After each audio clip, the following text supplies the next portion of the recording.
नमस्कार, आप देख रहे हैं अपना बिहार। मैं हूं शुभे मिश्रा, आपके साथ बुलेटिन की शुरुआत बड़ी खबर के साथ करेंगे। छपरा में चुनावी हिंसा में एक व्यक्ति की मौत के बाद हालात बेहद तनावपूर्ण हैं। पूरा इलाका छावनी में तब्दील है। अफवाह से बचाने के लिए 2 दिनों तक इंटरनेट सेवा बंद है। वहीं चुनावी हिंसा के बाद बिहार की सियासत भी बेहद तेज है। बूथ नहीं छपाएगा।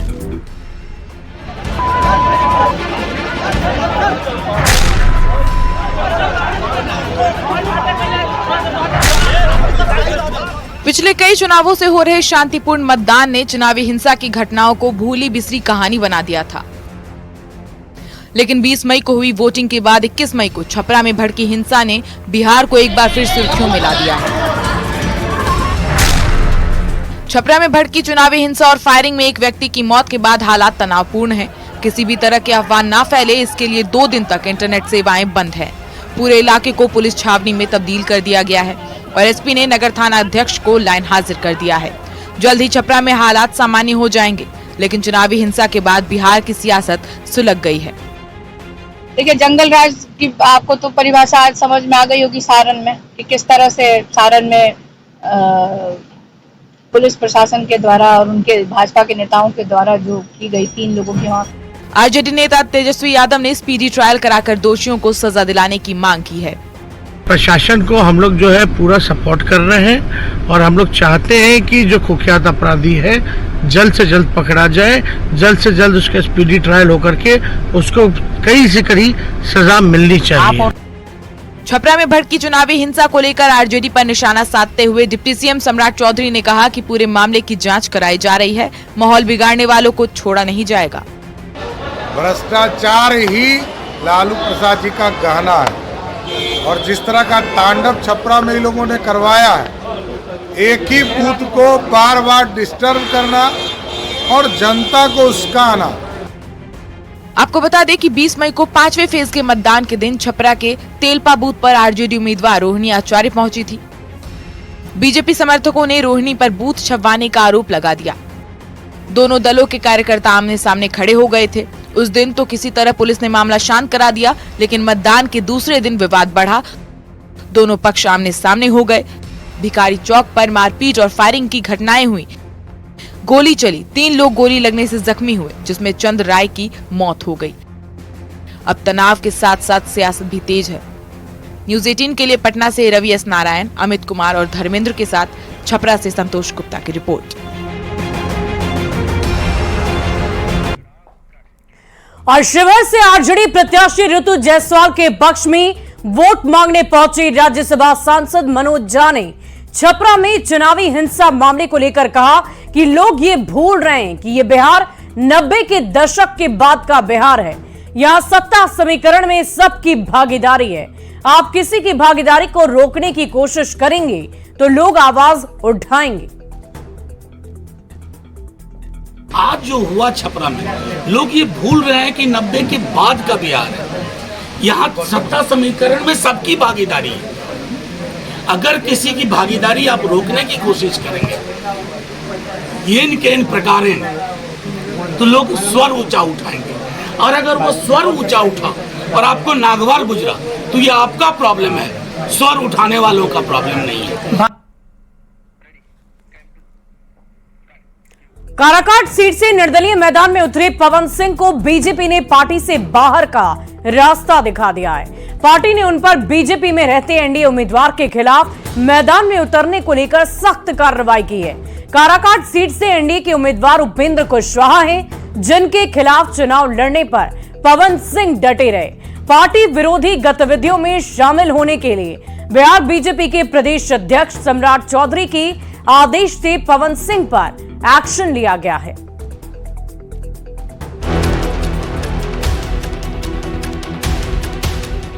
भोजपुरी एक्टर पावर स्टार के नाम से चर्चित पवन सिंह पर चुनाव से ठीक पहले बीजेपी ने बड़ा एक्शन लिया है।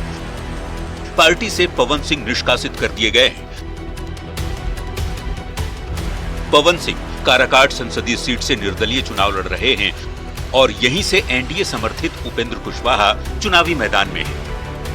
बीजेपी ने पार्टी विरोधी गतिविधियों में शामिल होने के लिए प्रदेश अध्यक्ष सम्राट चौधरी के आदेश से चिट्ठी जारी किया है, जिसमें लिखा गया, लोकसभा चुनाव में आप एनडीए के अधिकृत प्रत्याशी के विरुद्ध चुनाव लड़ रहे हैं। आपका यह कार्य दल विरोधी है। इससे पार्टी की छवि धूमिल हुई है। पार्टी अनुशासन के विरुद्ध आपने ये कार्य किया है। अतः आपको दल विरोधी इस कार्य के लिए प्रदेश अध्यक्ष जी के आदेशानुसार पार्टी से निष्कासित किया जाता है। पवन सिंह के मैदान में उतरने से 1 जून को होने वाला चुनाव त्रिकोणीय हो गया है। पवन सिंह को बीजेपी से क्यों आउट किया गया, इसे समझ लीजिए। पवन सिंह काराकाट से निर्दलीय चुनाव लड़ रहे हैं। बीजेपी ने आसनसोल से उन्हें टिकट दिया था। पवन सिंह ने चुनाव लड़ने से इनकार कर दिया था। पवन सिंह ने बीजेपी का टिकट भी लौटा दिया था। काराकाट से उपेंद्र कुशवाहा को मिला था टिकट। पवन सिंह बीजेपी के सदस्य थे, एनडीए के खिलाफ चुनाव लड़ रहे थे और ऐसे में पवन सिंह को बगावत भारी पड़ गई। प्रधानमंत्री नरेंद्र मोदी 25 मई को काराकाट में उपेंद्र कुशवाहा के पक्ष में चुनाव प्रचार करने वाले हैं। उससे पहले पवन सिंह पर कड़ा एक्शन लेते हुए बीजेपी ने सख्त संदेश देने की कोशिश की है। न्यूज़ 18 के लिए पटना से रवि एस नारायण के साथ ब्यूरो रिपोर्ट। और पीएम मोदी 8वीं बार बिहार दौरे पर आ रहे हैं। 25 मई को पीएम मोदी पाटलिपुत्र, काराकाट और बक्सर में चुनावी जनसभा को संबोधित करेंगे। 25 मई को पीएम मोदी जनसभा की हैट्रिक लगाएंगे। पाटलिपुत्र में पीएम मोदी बीजेपी प्रत्याशी रामकृपाल यादव के लिए वोट मांगेंगे। काराकाट में पीएम मोदी उपेंद्र कुशवाहा के समर्थन में जनसभा को संबोधित करेंगे। वहीं बक्सर में पीएम मिथिलेश तिवारी के पक्ष में जनसभा करने वाले हैं।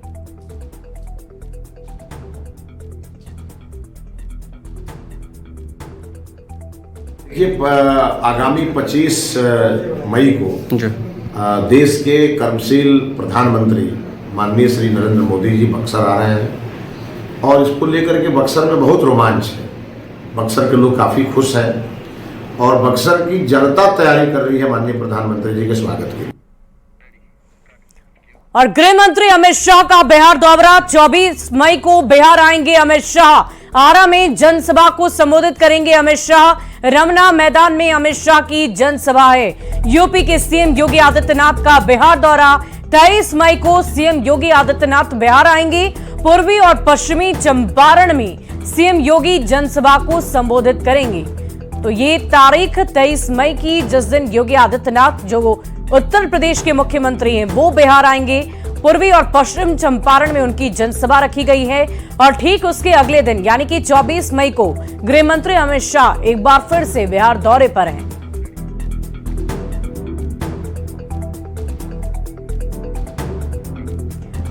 और यूपी की श्रावस्ती में जनसभाओं को संबोधित करने पहुंचे पीएम मोदी ने विपक्ष पर करारा प्रहार कर दिया है और कहा कि इंडी गठबंधन में 3 भयंकर बीमारियां हैं, जिससे देश को सावधान रहना जरूरी है। इंडी गठबंधन वालों की सबसे बड़ी बीमारी है कि ये लोग घोर सांप्रदायिक हैं, ये घोर जातिवादी हैं और ये घोर परिवारवादी हैं। ये तीनों बीमारियां देश के लिए कैंसर से भी ज्यादा विनाशक बन सकती है। पीएम मोदी का इंडी गठबंधन पर बहुत बड़ा हमला।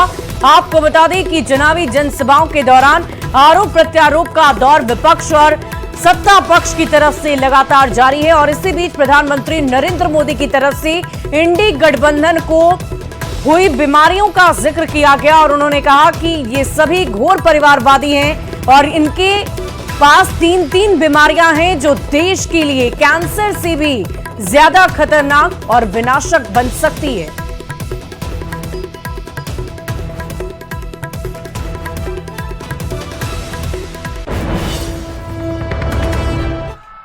इंडी गठबंधन में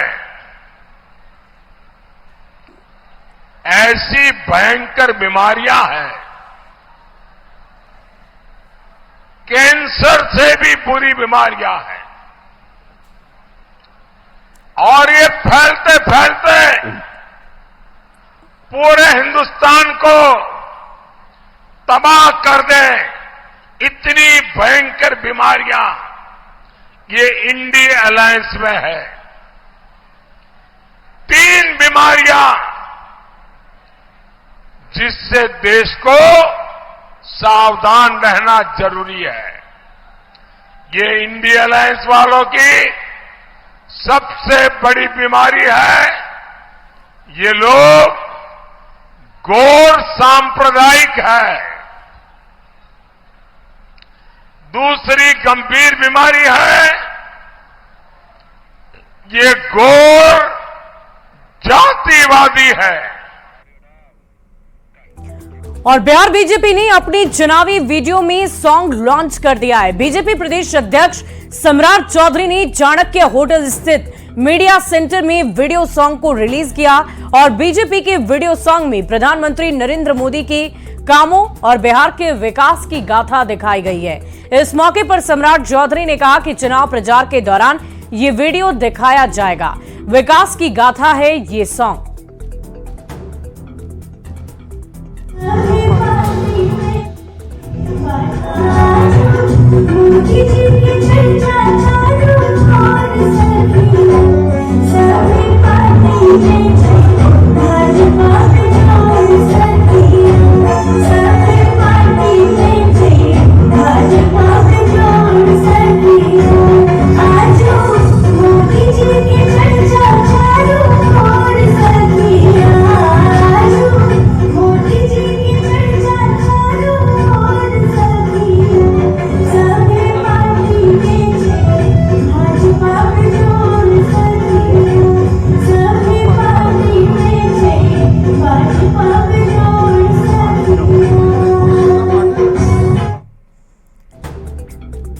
वहीं मोतिहारी की चकिया में एनडीए के बड़े नेताओं ने चुनावी सभा को संबोधित किया।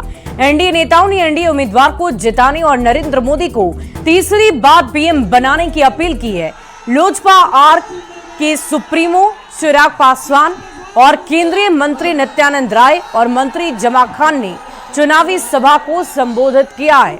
मौके पर भारी संख्या में एनडीए कार्यकर्ता मौजूद रहे। चरण के मतदानों में जो जानकारी सामने आ रही है, जो रुझान सामने आ रहे हैं, उसमें एक बात तय है कि हमारे मौजूदा प्रधानमंत्री आदरणीय नरेंद्र मोदी जी तीसरी बार देश के प्रधानमंत्री बनने जा रहे हैं। इसमें कहीं कोई संदेह नहीं। और महज इन 5 चरण के मतदानों में हम लोगों का गठबंधन बहुमत के आंकड़े से बहुत आगे निकल चुका है। आज दुनिया के सबसे लोकप्रिय नेता को तीसरी बार प्रधानमंत्री बनने से कोई नहीं रोक सकता है।